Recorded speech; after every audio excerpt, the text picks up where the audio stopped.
Yeah, I have. This is Uday Narayan Singh from India, Director CIL.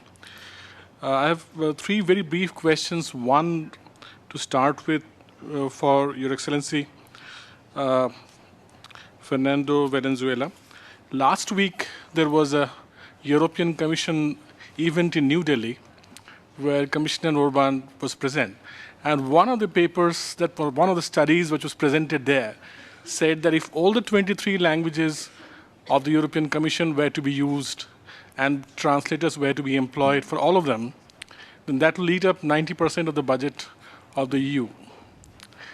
Whereas if 6 of those languages are to be used rather than all the 23, that will at least be 46% of the budget.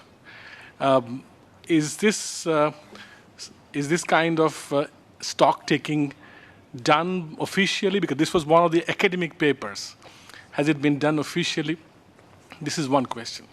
Can I just complete all the three questions? I have very brief questions for other two. Yes, okay. Okay, the second question is for Mr. Fraser.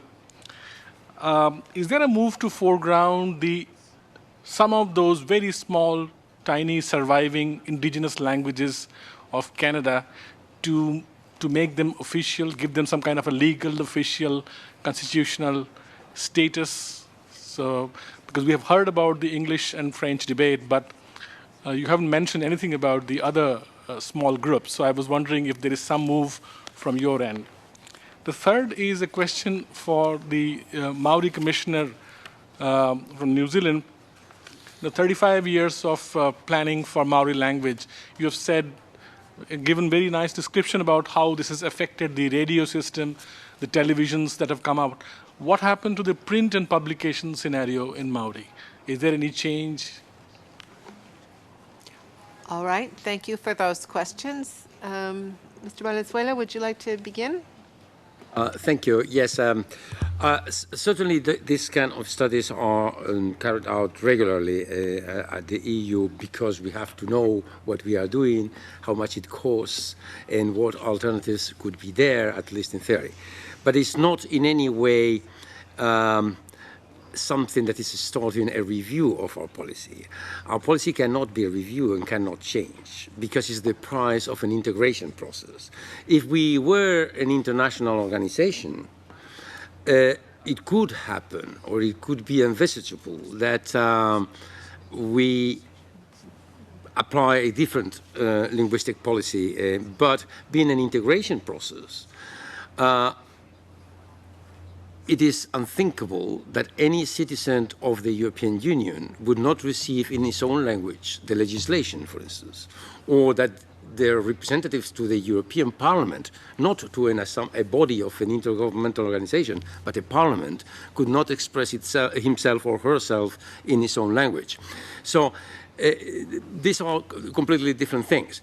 Another thing, for instance, is that obviously you can always apply technical approaches to make things more efficient. For instance, I'm not an expert on how to manage interpretation.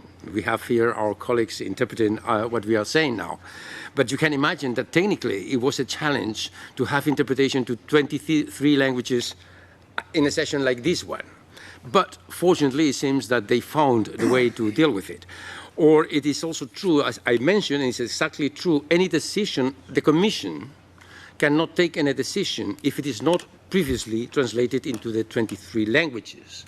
But obviously there are always discussions whether or in which cases there could be an exceptional procedure by which provisionally a decision could be taken perhaps with only 2 or 3 languages and then the rest of them will come later and so on. So it doesn't mean that there is no discussion, but the main principle is there. The main principle is that we are an integration process. We have a kind of EU citizenship, and everyone has the right to be citizen in his own language. Thank you. Mr. Fraser.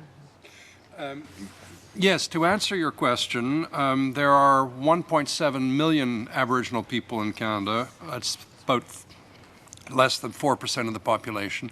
They speak, or there are people among those Aboriginals who speak some 50 different languages most of them are threatened. There are the three largest language groups are Cree, Inuktitut, and Ojibwe.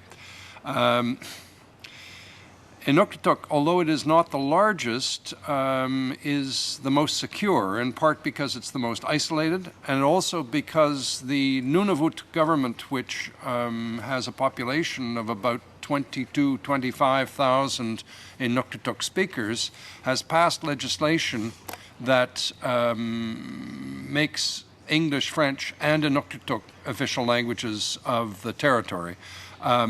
The Northwest Territories has 11 official languages.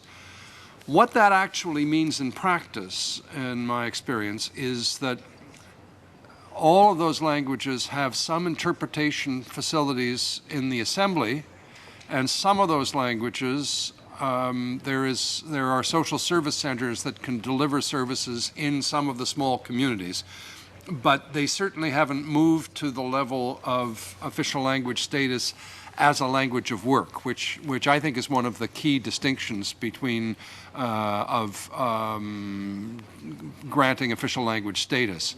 In Yukon, I think there are 9 heritage languages, which means they don't have official status, but they are subject to various programs of support. So then, in the hope that they can develop and avoid extinction.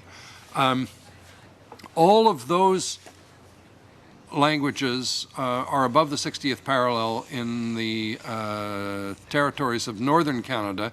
There has, to the best of my knowledge, been no suggestion that Aboriginal languages should be given official language status in the 10 provinces. I think one of the reasons for this is that for almost 100 years, there was a fairly systematic process of placing Aboriginal children in residential schools, which was hugely damaging to the structure of those societies, to creating a situation of lack of parenting skills, loss of traditional knowledge, and loss of language. And so it is the rare First Nations leader who is eloquent in his own language. There are some significant Canadian authors whose first language is Cree.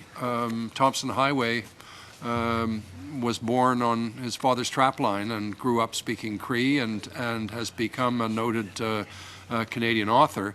But there has been major language loss in the major cities of Canada and in the reserves that are close to those cities. I'm not aware of any claims for official language status with the federal government. Thank you.